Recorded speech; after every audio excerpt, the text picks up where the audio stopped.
নবীদেরকে পর্যন্ত শয়তান ধোঁকা দিত এবং ওয়াসওয়াসা দিত। সমস্ত আম্বিয়া কেরামদেরকেই শয়তান ওয়াসওয়াসা দেওয়ার চেষ্টা করেছে, কোনো কোনো নবীদেরকে ওয়াসওয়াসা দিয়েছে এবং ধোঁকায় ফেলে দিয়েছে। আল্লাহ সুবহানাহু ওয়া তাআলা কোরআনুল কারীমের সূরাতুল আনআমের 112 নম্বর আয়াতে আল্লাহ বলেন, ওয়া কাযালিকা জাআলনা লিকুল্লি নাবিয়্যিন, আল্লাহ বলেন এইভাবেই, এমনিভাবেই, এরূপভাবেই জাআলনা লিকুল্লি নাবিয়্যিন, সকল নবীদের পিছনে আদুওয়ান শায়াতিনিল ইনস ওয়াল জিন, মানুষ শয়তান এবং জিন শয়তানকে, জিন শয়তান নবীদেরকে এইরূপভাবেই সমস্ত আম্বিয়া কেরামকে ধোঁকা দিত। নবী আদম আলাইহিসসালাতু ওয়াসসালামকে ধোঁকা দিয়েছে, তাইনি? হযরত ইউসুফ আলাইহিসসালাতু ওয়াসসালামকে চরম ধোঁকা দেওয়ার চেষ্টা করেছিল, কিন্তু আল্লাহ সুবহানাহু ওয়া তাআলার কাছে সাহায্য চেয়েছিলেন, আশ্রয় চেয়েছিলেন, তাওয়াক্কুল করেছিলেন। সেজন্যই হযরত ইউসুফ আলাইহিসসালাতু ওয়াসসালামকে বড় ধরনের পাপাচার থেকে আল্লাহ সুবহানাহু ওয়া তাআলা হেফাজত করেছেন।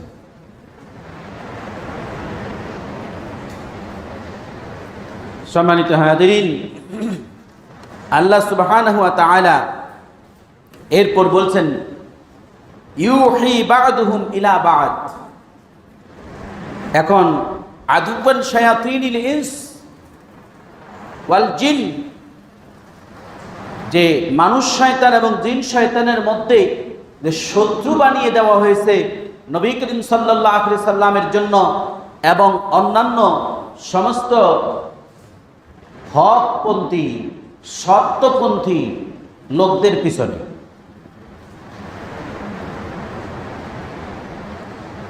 শুধু তাই না, এরা পরস্পরের মধ্যে বার্তা আদান প্রদান করে, এই জন্য শব্দটি ইউহি শব্দটি ব্যবহার করা হয়েছে। এক দল আরেক দলের কাছে বার্তা আদান প্রদান করে। সেই বার্তা কি?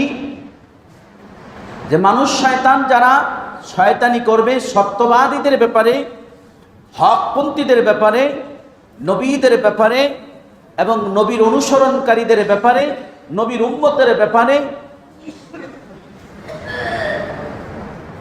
তখন এরা এই মানুষ শয়তানগুলো কিভাবে মানুষকে বিভ্রান্ত করে, কিভাবে প্ররোচিত করে, তারা তাদের জিন বন্ধুদের কাছে গিয়ে সেটা প্রদান করে যে আমি অমুককে এভাবে বিভ্রান্ত করেছি, এভাবে প্ররোচিত করেছি, এভাবে ধোঁকায় ফেলেছি, এভাবে তাকে উৎসাহিত করেছি। ঠিক তদ্রূপ জিনেদের মধ্যে যারা শয়তান, তারা পরস্পরের মধ্যে বার্তা আদান প্রদান করে। সূরাতুন নিসা এবং সূরাতুল বাকারার মধ্যে তালাকের যে আয়াতগুলো রয়েছে, এই আয়াতের মধ্যে একটা ব্যাখ্যায় আসছে যে শয়তানের মূল যে শয়তান, যিনি লিডার, তার যে আসন, সিংহাসন, এটা পানির উপরে ভাসমান। কোথায়? পানির উপরে ভাসমান। এবং তার পক্ষ থেকে যেই সকল শয়তানদেরকে, ইবলিসদেরকে মানুষকে ধোঁকা দেওয়ার জন্য, বিশেষ করে স্বামী স্ত্রীর মধ্যে বিচ্ছেদ এবং ঝগড়া লাগানোর জন্য যারা নিয়োজিত, তারা প্রত্যেকেই গিয়ে তাদের লিডারের কাছে, সেনাপ্রধানের কাছে প্রতিদিনের রিপোর্ট প্রকাশ করে। প্রতিদিনের রিপোর্ট প্রকাশ করে কে কি কাজ করেছে। রাষ্ট্রের প্রধানের কাছে যেমনি তার বাহিনীর লোকেরা গিয়ে রিপোর্ট প্রকাশ করতে হয়, রিপোর্ট প্রকাশ করতে হয় না? হ্যাঁ, এভাবে রিপোর্ট প্রকাশ করতে হয়। তেমনি ভাবে কেউ বলে যে আমি দুই ব্যক্তির মধ্যে মারামারি লাগিয়ে দিয়েছি, সরো। কেউ বলে আমি একজনকে উৎসাহিত করে, মানুষ শয়তান আরেকজনকে উৎসাহিত করে একজনকে হত্যা করিয়েছি, তাকেও সরিয়ে দেয়, সরো। আরেকজন গিয়ে যখন বলে যে আমি স্বামী এবং স্ত্রীর মধ্যে ঝগড়া লাগিয়ে দিয়ে তাদের মধ্যে বিচ্ছেদ ঘটিয়ে তারপরে এসেছি, তখন শয়তান যে লিডার সেনাপ্রধান তাকে অভিবাদন জানিয়ে তার পাশে একটা সিংহাসন থাকে, আরেকটা আসন থাকে, ওই আসনের মধ্যে তাকে বসিয়ে তাকে সম্মানিত করা হয়। এইভাবেই তারা একজন আরেকজনের মধ্যে বার্তা আদান প্রদান করে। আল্লাহ সুবহানাহু ওয়া তাআলা এই জন্যই বলেছেন ইউহি বা'দুহুম ইলা বা'দ, এরা পরস্পরের মধ্যে বার্তার আদান প্রদান করে। তেমনি ভাবে এক সন্ত্রাস আরেক সন্ত্রাসের কাছে বার্তার আদান প্রদান করে, এক অস্ত্রধারী আরেক অস্ত্রধারীর কাছে বার্তার আদান প্রদান করে, এক ছিনতাইকারী আরেক ছিনতাইকারীর কাছে বার্তার আদান প্রদান করে, এক ঘুষখোর আরেক ঘুষখোরের কাছে বার্তার আদান প্রদান করে, এক সুদখোর আরেক সুদখোরের কাছে বার্তার আদান প্রদান করে, একজনের সম্পদ আত্মসাৎকারী আরেকজন সম্পদ আত্মসাৎকারীর মধ্যে প্ররোচনার জন্য বার্তার আদান প্রদান করে।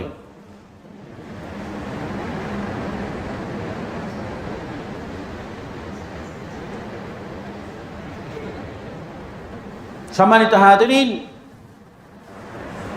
হযরত আবু যার রাদিয়াল্লাহু তাআলা থেকে বর্ণিত,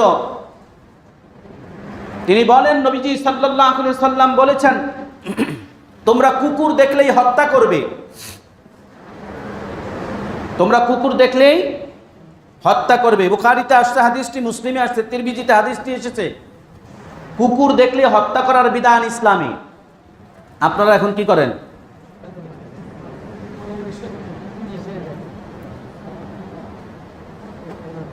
তাহলে কারা কুকুর হত্যা করতে নিষেধ করে? শয়তানের অনুসারীরা। শয়তানের বললে এটা কি আমি বানিয়ে বললাম? আসেন না সামনে যাই, আপনাকে নিয়ে আমি একটু বাজারে যাব চা খাইতে, তা আপনি এখান থেকে বটতলায় গিয়ে বললেন দূর কোথায় চা খাবেন, চলেন না আরেকটু যাই। হাঁটতে হাঁটতে অনেক দূরই তো নিয়ে আসলেন, কই চার দোকান তো পিছনে আছে। কারণ আপনার উদ্দেশ্য হলো একটা জায়গায় গিয়ে আপনি চা খাবেন। তা আমার কথা তো এখানে শেষ না, আমি জায়গা মতো গিয়ে পৌঁছি। হযরত আবু যার রাদিয়াল্লাহু তাআলা থেকে বর্ণিত, নবী করিম সাল্লাল্লাহু আলাইহি সাল্লাম বলেছেন, তোমরা কুকুর দেখলেই হত্যা করবে। পরবর্তীতে নবী করিম সাল্লাল্লাহু আলাইহি সাল্লামের এভাবে যখন সাহাবায়ে কেরাম কোনো কুকুর দেখলেই হত্যা করতেন, একজন মহিলা সাহাবী আল্লাহ রাসূল সাল্লাল্লাহু আলাইহি ওয়াসাল্লামের কাছে এসে অভিযোগ পেশ করলেন, ইয়া রাসূলুল্লাহ, আমার বাড়ির পাহাড়ের কুকুরটি আপনার সাহাবায়ে কেরাম হত্যা করেছেন। আবার আল্লাহ রাসূল সাল্লাল্লাহু আলাইহি ওয়াসাল্লাম কুকুর হত্যা করতে নিষেধ করলেন এবং বলে দিলেন, তোমরা 3 ধরনের কুকুরকে হত্যা করবে না। কয় ধরনের? 1 নাম্বার, যেই কুকুর বাড়ির পাহারার কাজে মালিকের পক্ষ থেকে নিয়োজিত, ওই কুকুরকে হত্যা করতে নবীজি নিষেধ করেছেন। 2 নম্বর, যেই কুকুর দিয়ে পশুর পাল নিয়ন্ত্রণ করা হয়। আপনার ন্যাশনাল জিওগ্রাফিতে দেখবেন, আমাদের দেশে নাই। যারা বিদেশের যারা পশুর বড় বড় পাল আছে, 40, 50, 100, 150, 200 তাদের গরু আছে, মহিষ আছে, ভেড়া আছে, দুম্বা আছে, ওরা এত মানুষ তো রাখা সম্ভব না, আর এই জন্য কুকুর দ্বারা নিয়ন্ত্রণ করে। ন্যাশনাল জিওগ্রাফিতে দেখবেন কিভাবে নিয়ন্ত্রণ করে। এই জন্য যাদের পশুর প্রাণ নিয়ন্ত্রণ করার জন্য কুকুর পালন করে, ওই কুকুরকে হত্যা করা যাবে না। 3 নাম্বার, যেই কুকুর দিয়ে কোনো ব্যক্তি শিকারই করে, যেমন কেউ আছে নদীর মধ্যে মাছ শিকার করে, কেউ পাখি শিকার করে, ওই শিকারী কুকুরকে হত্যা করা যাবে না। বিশেষ করে আল্লাহ নবী সাল্লাল্লাহু আলাইহি ওয়াসাল্লাম দৃঢ়তার সাথে বলেছেন, এমনকি আজকের এই আয়াতের তাফসীরে মাযহারিতে আবু যার রাদিয়াল্লাহু তাআলার এই হাদিসের মধ্যে এসেছে, নবীজি সাল্লাল্লাহু আলাইহি ওয়াসাল্লাম বলেছেন, বিশেষ করে তোমরা কালো কুকুরগুলো হত্যা করবে, এবং বিশেষ করে কালো কুকুরের চোখের উপরে তাদের বিশেষ চিহ্ন থাকে, অর্থাৎ এখানে একটা ফোঁটা, এখানে একটা ফোঁটা, এবং এই দিক দিয়ে একটা দাগ থাকে। এটাকে কি কালার বলে? এখানে একটা ফোঁটা থাকে 2 জায়গায়, চোখের উপরে দিয়ে এইখানে ঠিক ভরির উপরে 2টা ফোঁটা থাকবে, বিশেষ চিহ্ন, এই জন্য ইঙ্গিত করা হয়েছে। এই বিশেষ চিহ্নিত কুকুরকে দেখলেই তোমরা হত্যা করবে। রাসূল সাল্লাল্লাহু আলাইহি ওয়াসাল্লাম বলেছেন, এরা সরাসরি শয়তান। ওই কুকুরগুলোকে নবীজি সাল্লাল্লাহু আলাইহি ওয়াসাল্লাম সরাসরি বলেছেন শয়তান। এবং এগুলোই, ওই ধরনের কুকুরগুলোই মানুষের উপর বেশি আক্রমণ করে, বেশি আক্রমণাত্মক হয়। হযরত আবু যর রাদিয়াল্লাহু তাআলা থেকে বর্ণিত এই হাদিসের মধ্যে এভাবে এসেছে, আর পরবর্তীতে আবু যর রাদিয়াল্লাহু তাআলাকে অন্য হাদিসের মধ্যে এসেছে নবীজি সাল্লাল্লাহু আলাইহি সাল্লাম বলেছেন, ঠিক এইভাবে মানুষের মধ্যে কিছু লোক আছে যে ওই কুকুরের মতো থাকে, যেগুলো মানুষের কাছাকাছি মিশে থাকে কিন্তু সময় সুযোগ মতো মানুষের ক্ষতি করে, সময় সুযোগ মতো মানুষের ক্ষতি করে। আবু যর রাদিয়াল্লাহু তাআলা থেকে হাদিসের উদ্ধৃতি এসেছে, মানুষ শয়তানগুলো, জিন শয়তানগুলোকে আউযু বিল্লাহি মিনাশ শাইতানির রাজিম বলার সাথে সাথে মানুষ থেকে এরা বিতাড়িত হয়ে যায়, এরা আর মানুষের কাছে থাকতে পারে না। কিন্তু মানুষ শয়তানগুলো থাকে, শুধু থাকেই না, ওই মানুষকে বিভ্রান্ত করে এবং মানুষকে প্ররোচনায় লিপ্ত করে, প্ররোচিত করে তাকে অন্যায় কাজে লিপ্ত করে দেয়। মানুষকে প্ররোচিত করেছে না? মানুষের ব্যাপারে একজন মানুষ সৎ, তার ব্যাপারে মিথ্যা প্রচারণা চালিয়েছে। একজন মানুষ সৎ, তার ব্যাপারে মিথ্যা প্রচারণা চালিয়েছে, এটা শয়তানের স্বভাব। তাহলে যিনি প্রচারণা চালাইলেন তার আকৃতি কি? আকৃতি মানুষ, কিন্তু কর্মে সে কি? আমি বলছি। তাহলে এই খাসলতের মানুষ যারা আছে এবং থাকে, তারা যদি পরিশুদ্ধ না হয়, বিশ্বাস করেন আপনার হাসর নসর হবে শয়তানের সাথে। আমি বলছি না, এটাও হাদিস আসছে, নবীজি সাল্লাল্লাহু আলাইহি সাল্লাম বলেছেন, এখানে নুরানির ছাত্র যদি থাকে তারা বলতে পারবে, কারণ নুরানিতে এই হাদিসটি শিক্ষা দেওয়া হয়, আল মারউ মাআ মান আহাব্বা ইয়াউমাল কিয়ামাহ।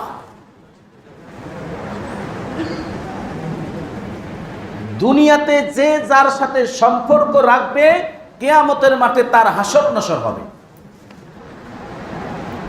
তাহলে কোনো মানুষকে পরচিত করা, অন্যায় পরচিত করা, এটা কিসের কাজ? শয়তানের কাজ। ঘুষ গ্রহণ করা কিসের কাজ? শয়তানের কাজ। অন্যায় কাজ করা কিসের কাজ? সুদ খাওয়া কিসের কাজ? মানুষের সম্পদ আত্মসাৎ করা কিসের কাজ? মাপে ওজনে কম দেওয়া কিসের কাজ? আর যারাই এগুলো করে এরা সব কি?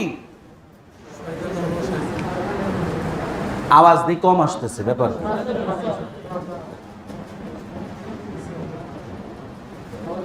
আপনিও কি শয়তানের কাজের সাথে জড়িত? তাহলে তো হাসর নসর তার সাথেই হবে। তাহলে আপনার এই সেজদা দিয়ে কি লাভ হলো? আপনার এই কান্নাকাটি করে কি লাভ হলো? একটা হলো অন্তরের কান্না, আর একটা হলো বাহ্যিক মানুষকে দেখানোর কান্না। কোনটা আল্লাহর কাছে গ্রহণযোগ্য? অন্তরের কান্না কখনো কখনো মানুষ দেখে, কিন্তু অন্তরের কান্না অধিকাংশ মানুষ সব সময় দেখে না। আর বাহ্যিক কান্না মানুষ দেখে, বাহ্যিক কান্না মানুষ দেখে। সম্মানিত হাজিরিন, আল্লাহ সুবহানাহু ওয়া তাআলা এরপর বলেন, যুখরুফাল কওলি গুরুরা। অতএব নবীদের জন্য, নবীর উম্মতের জন্য, ওয়ারাসাতুল আম্বিয়া, নবীর ওয়ারিসদের জন্য শয়তানকে আল্লাহ সুবহানাহু ওয়া তাআলা ধোঁকা দেওয়ার জন্য তাদেরকে শত্রু বানিয়ে দিয়েছেন। আর এই শত্রু দুই ধরনের, মানুষ শয়তান, আমি বলছি না, কোরআন বলছে শায়াতিনিল ইনস। আল্লাহ বলছেন শায়াতিনিল ইনস। ইনস অর্থ কি? মানুষ। ইনস অর্থ কি? শায়াতিন মানে, তাহলে শায়াতিনিল ইনস মানুষ শয়তান, শায়াতিনিল ইনস। আমি বলছি না, কোরআন বলছে। কত নম্বর আয়াত? সূরাতুল আনআম 112 নম্বর আয়াত।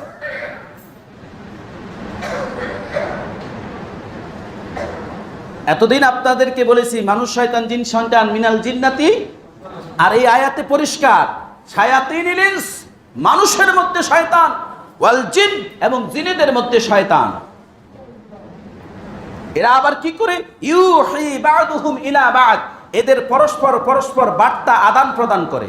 আমি কি কাকে কখন প্ররোচনা দিয়েছি, কাকে কখন প্ররোচনায় উৎসাহিত করেছি। এই জন্য নবীজি সাল্লাল্লাহু আলাইহি সাল্লামকে এই আয়াত দেওয়ার অর্থ হলো, আপনি হে নবী, আপনি মনক্ষুণ্ণ হবেন না, মনকষ্ট নেবেন না। এটা আলেমদের জন্য বার্তা, বিশেষ করে নবীর ওয়ারিস যারা, বিশেষ করে ইমানদার মুমিন যারা, ইমানদার মুমিন শুধু আলেম না, যিনি একনিষ্ঠ আত্মসমর্পণকারী মুমিন, যিনি একনিষ্ঠ আত্মসমর্পণকারী মুসলিম, তার ভাই তাকে কোনো না কোনো বিষয়ে পরিচিত করবে কিংবা মিথ্যা অপবাদ দিবে, এমন অপবাদ দিবে সে জীবনে করেইনি। শুধু অপবাদ দিয়ে শেষ করবে না, এটাকে সে প্রচারণা চালাবে। চালায় নাই?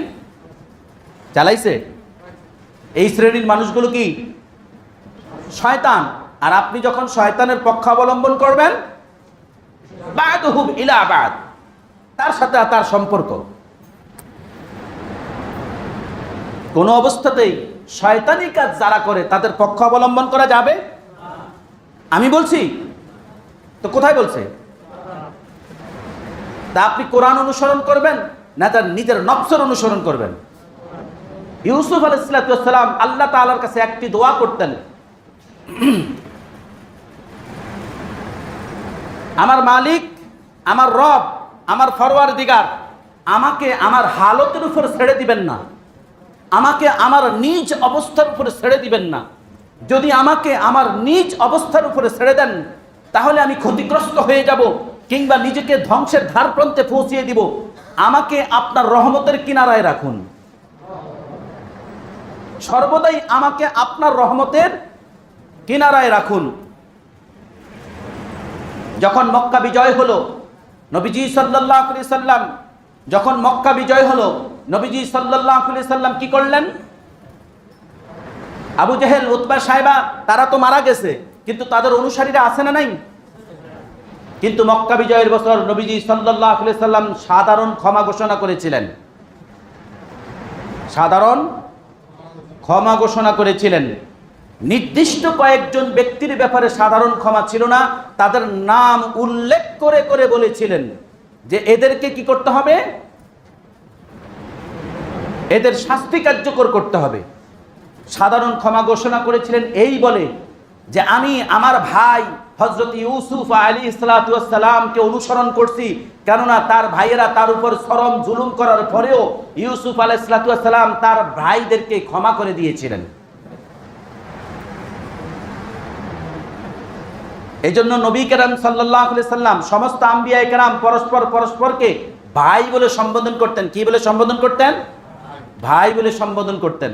আমি আমার ভাই হযরত ইউসুফ আলাইহিস সালামের সেই ক্ষমার অনুসরণ করছি, যেই ক্ষমা ইউসুফ আলাইহিস সালাম তার ভাইদেরকে ক্ষমা করে দিয়েছিলেন। আর ক্ষমার মর্যাদা, ক্ষমার মর্তবা, ক্ষমার উচ্চ স্তর কতটুকু? কতটুকু বলবেন? কতটুকু? এত উঁচুতে, এত উঁচুতে এখন পর্যন্ত আপনি ওই পর্যন্ত চিন্তাই করেননি।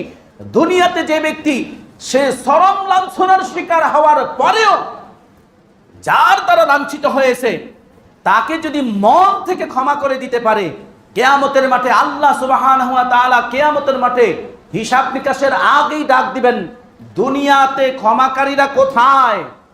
তাদের একটা ডাক দিবেন, তারা সকলেই সমচ্ছরে দাঁড়িয়ে যাবে কিংবা একত্রিত হবে। এই কথা বলবেন, দুনিয়ার ক্ষমাকারীরা কোথায়? আসো। আল্লাহ ডাক দিবেন, আসো আমার নিকটে আসো। যখন সকলেই আল্লাহ সুবহানাহু ওয়া তাআলার সামনে সমবেত হবেন এবং একত্রিত হবেন, আল্লাহ সুবহানাহু ওয়া তাআলা তখন তাদেরকে সরাসরি দেখিয়ে দিবেন, যাও তোমরা জান্নাতের দিকে চলে যাও।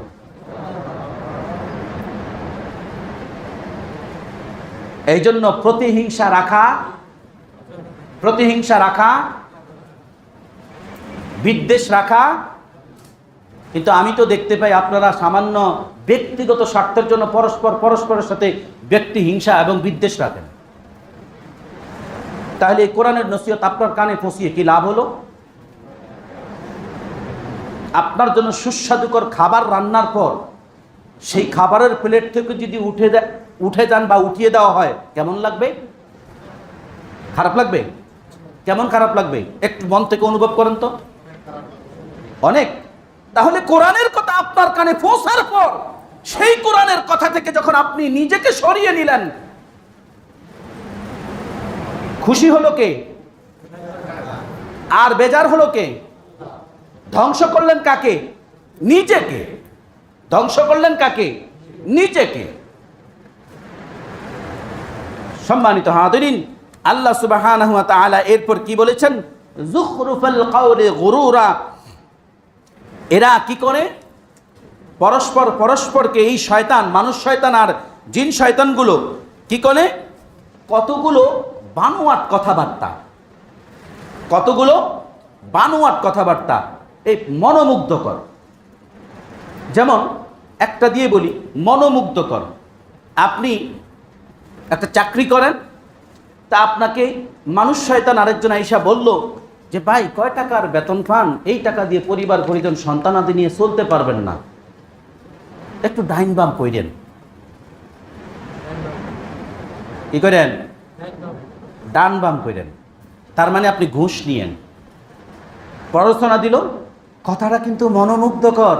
আমি বলছি না, আল্লাহ বলছেন কোরআনুল কারীমের এই আয়াতের তাফসীরে আসছে, এরা একে অন্যকে কতগুলি, এরা একে অন্যকে যে ইউহি বা'দুহুম ইলা বা'দ যুখরুফাল কাউল, কাউল মানে কথাবার্তা, যে এরা পরস্পরকে কতগুলো মনোমুগ্ধকর, ধোঁকায় পরিপূর্ণ, প্রতারণাময় কথার দ্বারা পরচিত করে।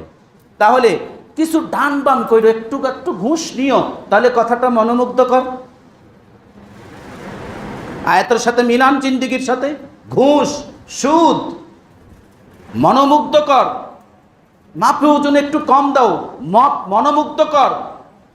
চালের সাথে একটু পানি মিশিয়ে দিও, ছোলার সাথে একটু পানি মিশিয়ে দিও, গমের সাথে একটু পানি মিশিয়ে দিও, কিংবা আটার সাথে একটু পানি মিশিয়ে দিও। ভেজা আটার ওজন একটু বেশি হবে, তোমার একটু মাল কম সাপ্লাই হবে, বেশি বিক্রি, তোমার একটু 2 পয়সা লাভ হবে। মনোমুগ্ধকর। কিন্তু আসলে ওই ব্যক্তির জন্য সবগুলো হইল প্রতারণা। কার পক্ষ থেকে? শয়তানের পক্ষ থেকে। কার পক্ষ থেকে? শয়তানের পক্ষ থেকে। আপনি কি জানেন শয়তান আপনাকে মনোমুগ্ধকর, প্রতারণামূলক এবং ধোঁকায় পরিপূর্ণ কাজগুলোর মধ্যে আপনাকে ঝুঁকিয়ে দিয়ে, লিপ্ত করে দিয়ে সে মুহূর্তের মধ্যে সরে যায়। কারণ যখন আপনি প্রতারণার মধ্যে থাকেন, ধোঁকায়পূর্ণ অবস্থার মধ্যে থাকেন, মনোমুগ্ধকর কর্মে লিপ্ত থাকেন, আর ওই অবস্থায় থাকলে লানত আসে কার পক্ষ থেকে? কারণ ওই লানত যদি শয়তানের গায়ে পড়ে যায়, সে জানে এই ব্যক্তি মনোমুগ্ধকর কথার মধ্যে, প্রতারণামূলক কথার মধ্যে, ধোঁকায়পূর্ণ কথার মধ্যে, ফাহেসা কারার কাজের মধ্যে, জিনার মধ্যে, মিথ্যাচারের মধ্যে, একেবারে সমস্ত আল্লাহর নিষিদ্ধ কাজগুলো যা আছে সবগুলোর মধ্যেই কোনো না কোনো কাজে যখন সে লিপ্ত হয়ে যায়, শয়তান তাকে লিপ্ত করে দেয়, কিংবা মানুষ শয়তান যখন লিপ্ত করায়া দেয়, তখন মানুষ শয়তানগুলোকে তুমি যাও, আমি আসতেছি। আর জিন শয়তান সে তো দেখে, এই জন্য সে সরে যায়। কারণ লানত যদি এই ব্যক্তির উপর এখন পড়ে যায়, কিংবা সে যদি ধরা পড়ে যায়, চুরি করতে গিয়ে ধরা পড়লে শয়তান ওই মুহূর্তে তাকে প্ররোচনা দিয়েছে, চুরি করলে ধরা পড়লে লাঠির আঘাত কার উপরে পড়ে? শয়তানের গায়ে না মানুষের গায়ে? কারণ লাঠির আঘাত শয়তানের গায়ে পড়তে পারে, সে জানে, এই জন্য সে আগেই সটকে যায়। আয়াতের মধ্যে আল্লাহ সুবহানাহু ওয়া তাআলা মানব জাতিকে এই উৎকর্ষিত কথাগুলো বলেছেন, মানুষ যাতে করে নিজেরা সর্বক্ষেত্রে নিজেদেরকে পরিশুদ্ধ করতে পারে, সর্বক্ষেত্রে নিজেদের ঈমানকে পরিশুদ্ধ করতে পারে, সর্বক্ষেত্রে যেন তারা আমার রবের কাছে আত্মসমর্পণ করতে পারে, যেন সেইখানে আত্মসমর্পিত হয়ে মহান রবের যেই জান্নাতের সুসংবাদের কথা বলা হয়েছে, সে এখান থেকেই জান্নাতি মানুষ হয়ে আল্লাহ সুবহানাহু ওয়া তাআলার দিকে পা বাড়াতে পারে। সম্মানিত হাজিরিন, আল্লাহ সুবহানাহু ওয়া তাআলা এরপর বলছেন, উলাইকা হিজবুশ শাইতান, উলাইকা হিজবুশ শাইতান, ওরাই তো হলো হিজবুশ শাইতান, শয়তানের দল। কারা? মনোমুগ্ধকর কথা বলে, প্রতারণামূলক কথা বলে, প্ররোচিতমূলক কথা বলে মানুষকে কি করে, ওই দিকে ধাবিত করে। আর যারা ওই দিকে ধাবিত হয়, আল্লাহর কোরআনের পথ বাদ দিয়ে তাগুতি পথ অবলম্বন করে, মানুষের বানানো রচিত কথাবার্তার আইন দ্বারা নিজেরা পরিচালিত হয়, এটা পরিষ্কার আল্লাহর কোরআন দ্বারা, উলাইকা হিজবুশ শাইতান, এরা হলো শয়তানের দল। আর আল্লাহ বলছেন পরের অংশে, আলা ইন্না হিজবাশ শাইতানি হুমুল খাসিরুন, জেনে রাখো অবশ্যই আল্লাহ সুবহানাহু ওয়া তাআলা প্রশ্ন করেছেন, আলা ইন্না হিজবাশ শাইতান, তোমরা কি জানো শয়তানের পথ কি, শয়তানের দল কারা? হুমুল খাসিরুন, এরা সব ক্ষতিগ্রস্ত। তা আল্লাহ যেটা নির্ধারণ করে দিলেন ক্ষতিগ্রস্ত, সেটা দিয়ে আপনি দুনিয়া এবং আখিরাতে সফল হবেন, এই বিশ্বাস আপনার ভিতরে কে ঢুকাইল? আল্লাহ যেটা বলেছেন এটা ক্ষতিগ্রস্তের পথ, আল্লাহ যেটা বলেছেন এটা ক্ষতিগ্রস্তের পথ, আল্লাহ বলেছেন এটা ক্ষতিগ্রস্ত দ্বারা তোমরা নিমজ্জিত হবে, আপনি সেখানে সফলতা পাবেন, এই আশার আপনার ভিতরে ঢুকাইল কে? কথা বুঝেন নাই? ক্ষতিগ্রস্তের পথ কে বলেছেন? তা আপনি সেখানে সফলতার আশা করেন কি করে? তাহলে শয়তান আপনাকে মনোমুগ্ধ করে দেখিয়ে দিল, এই পথে যাও, তুমি সফল হবে। এমন ক্ষতিগ্রস্ততার পথ আপনি বেছে নিলেন। আল্লাহ সুবহানাহু ওয়া তাআলা শুধু তাই না, সূরাতুল বনী ইসরাঈল 65 নম্বর আয়াতে আল্লাহ বলেন, ইন্না ইবাদি লাইসা লাকা আলাইহিম সুলতানু ওয়া কাফা বিরাব্বিকা ওয়াকিলা। আল্লাহ সুবহানাহু ওয়া তাআলা বলেন, ইবলিসকে, এতক্ষণ পর্যন্ত যারা ইবলিসের অনুসরণ করবে, মনোমুগ্ধকর কথা বলবে, ক্ষতিগ্রস্ত তারা। এবার আসেন, কাদের উপর শয়তান প্রভাবিত করতে পারবে না, তারা কারা, তাদের বৈশিষ্ট্য কি? এবার আপনাদের বৈশিষ্ট্য নিয়ে আল্লাহ সুবহানাহু ওয়া তাআলা বলছেন, উত্তর দিচ্ছেন। আল্লাহ বলেন, ইন্না ইবাদি, অবশ্যই যারা একনিষ্ঠভাবে আমার গোলামি করবে। কি করবে? কার গোলামি করতে হবে? ওই গোলামির মধ্যে কোনো কি থাকবে না, খাত থাকবে না, কোনো ধোঁকা থাকবে না, একনিষ্ঠ। শুধু তাই না, ইবাদি লাইসা লাকা আলাইহিম সুলতান, তারা কি করবে? আমার গোলামদের উপর, শয়তানকে বলা হয়েছে আমার গোলামদের উপর তোমার কোনো রাজত্ব থাকবে না, সুলতান মানে কোনো আধিপত্য থাকবে না। আমাদের মালিককে, তাহলে আমাদের উপর আধিপত্য থাকবে কার? আপনি যার গোলাম, আধিপত্য তো তার থাকবে। আপনি যার গোলামই না, শয়তানকে আপনাকে সৃষ্টি করেছে, যে ব্যক্তি আপনাকে প্ররোচনা করলো সে কি আপনাকে তৈরি করেছে, তো তার আধিপত্য কেন আপনার উপরে বিস্তার হবে? যিনি আমাকে সৃষ্টি করলেন আমার উপরে তো তারই আধিপত্য থাকবে, এটাই তো তার হক নাকি? হ্যাঁ, আমার উপর আধিপত্য থাকবে কার? এটাই প্রকৃত হক। কিন্তু আমি যখন আল্লাহর আধিপত্য থেকে বের হয়ে যাই, শুধু তাই না, ওয়াকাফা বিরাব্বিকা ওয়াকিলা, যে ব্যক্তি আল্লাহর গোলামি করবে, শয়তান তার উপর কোনো আধিপত্য বিস্তার করতে পারবে না। আর একমাত্র আল্লাহই তার জন্য অভিভাবক হিসাবে, ওয়াকিল হিসাবে যথেষ্ট, যে এটা মেনে নিবে শয়তান তার উপরে আধিপত্য করতে পারবে না। এখন আপনি বলুন, এই আয়াতের আলোকে আপনি শোনার পর আপনি কি একনিষ্ঠভাবে হৃদয় থেকে, মন থেকে আপনার রবকে সর্বদাই অভিভাবক রূপে যথেষ্ট হিসাবে আপনি গ্রহণ করতে পারছেন? যখন আপনি সর্বদাই আমার রবই আমার জন্য যথেষ্ট, আমি খেয়ে আসি আলহামদুলিল্লাহ, আমার রব আমার জন্য যথেষ্ট, আমি আজকে খেয়ে নেই অতএব আমার রব আমার জন্য যথেষ্ট, আজকে আমি যা পেয়েছি, আমি প্রাপ্য হক হালালিভাবে যা পেয়েছি, এটা আমার জন্য যথেষ্ট, হারামের দিকে আমি ঝুঁকবো না। যখন আমি আমার নিজের জন্য এই আমার রবই যথেষ্ট মেনে নিতে পারবো, মনে রাখবেন শয়তান আপনাকে প্ররোচিত করতে পারবে না, না শায়াতিনুল ইনস না শায়াতিনুল জিন, না মানুষ শয়তান না জিন শয়তান আপনাকে ওয়াসওয়াসা দিতে পারবে এবং ধোঁকা দিতে পারবে। যখনই আপনি আপনার রব থেকে, রবের একনিষ্ঠ গোলামির থেকে সরে যাবেন, যখনই আপনি আপনার রবের একনিষ্ঠ অভিভাবক থেকে গ্রহণ করা থেকে আপনি সরে যাবেন, যে আল্লাহ তো আছে কিন্তু আমার তো অভাব পূরণ হয় না, তার মানে আপনি এখানে আপনার রবকে একনিষ্ঠ অভিভাবক হিসাবে গ্রহণ করতে পারেননি, যার জন্য শয়তান আপনার উপর আধিপত্য বিস্তার করে আপনার উপরে আপনাকে মনোমুগ্ধকর প্রতারণামূলক ধোঁকায় পরিপূর্ণ কথাবার্তা কাজকর্ম আচরণ দ্বারা আপনাকে কলুষিত করছে। সম্মানিত হাজিরিন, আল্লাহ সুবহানাহু ওয়া তাআলা সূরাতুন নাহল 99 নম্বর আয়াত আল্লাহ বলেন, ইন্নাহু লাইসা লাহু সুলতান। আল্লাহ বলেন তার কোনো আধিপত্য নেই। ইন্নাহু, এই ইন্নাহু দ্বারা শায়াতিনিল জিন ওয়াল ইনস, মানুষ শয়তান এবং জিন শয়তান, ইন্নাহু মানুষ শয়তান এবং জিন শয়তান, লাইসা লাহু সুলতান তার কোনো আধিপত্য নাই, আলাল্লাযীনা আমানু যারা আমার প্রতি ঈমান এনেছে, ওয়া আলা রাব্বিহিম ইয়াতাওয়াক্কালুন তার রবের উপরেই ভরসা করেছে, তার রবকে ওকিল অভিভাবক হিসাবে গ্রহণ করেছে। আর আপনি যদি আপনার রবকে অভিভাবক হিসাবে গ্রহণ করতে না পারেন, তার উপরে পূর্ণ তাওয়াক্কুল না করতে পারেন, জেনে রাখুন আপনার কাজে কর্মে ইবাদতের সকল ক্ষেত্রে আপনাকে শয়তান পরাজিত করবে, আর মানুষ শয়তান আপনাকে পরাজিত করবে। যেমন নবী করিম সাল্লাল্লাহু আলাইহি সাল্লামকে পরাজিত করেছিল আবু জেহেল, উতবা, সাইবা। কি প্ররোচনা দিয়েছিল? যে তুমি তোমার দ্বীন প্রচার করো না, কালেমার দাওয়াত দিও না, তুমি আমাদের দেবদেবীদের বিরুদ্ধে কথা বলো না, আমরা তোমাকে এই জগতের রাজত্ব দিয়ে দিব এবং সবচেয়ে সুন্দরী সম্ভ্রান্ত বংশের ধনাঢ্যশালী পরিবারের পক্ষ থেকে তোমাকে আমরা আমাদের পক্ষ থেকে মেয়ে উপহার দিব তোমাদেরকে, তোমাকে মুহাম্মদ সাল্লাল্লাহু আলাইহি ওয়াসাল্লামকে এইভাবে উপহারের কথা বলেছিলেন। শুধু তাই না, আরও প্ররোচনা দিয়েছিলেন যে কিছুদিন তুমি আমাদের ধর্মকর্ম পালন করো, আমরা তোমাদের ধর্মকর্ম পালন করবো। আসেনি সূরাতুল কাফিরুনের ব্যাখ্যায় আসছে। এই কথাগুলো তো আপনাদের সামনেই কোরআন দ্বারা আছে, তারপরেও কিভাবে কোরআন আপনার সামনে বিদ্যমান থাকা অবস্থায় আপনি শয়তান আর মানুষ শয়তানের প্ররোচনার মধ্যে লিপ্ত হন?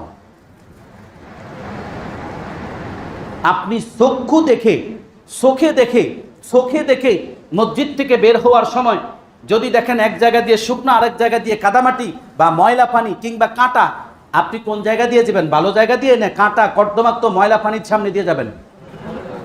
কোনটা দিয়ে? এইটুকু আপনার চোখে দেখে করলেন, আপনার সামনেই তো, চোখের সামনেই তো কোরআন রয়েছে, সেই কোরআনই তো আপনাকে এই ময়লা পানি আর শুষ্ক রাস্তার পথ দেখিয়ে দিচ্ছে, তাহলে কেন আপনি ময়লা পথে অবলম্বন করলেন শুষ্ক পথ বাদ দিয়ে? এটা আমি উদাহরণ হিসেবে আপনাকে তুলে ধরলাম। আল্লাহ সুবহানাহু ওয়া তাআলা আমাদেরকে কোরআনেরই আলোকে আমাদের ঈমানকে মজবুত করার তৌফিক দান করুন। শয়তানের সমস্ত প্রকার প্ররোচনা, ধোঁকা, পরিপূর্ণতা থেকে আমাদের হেফাজত করুন।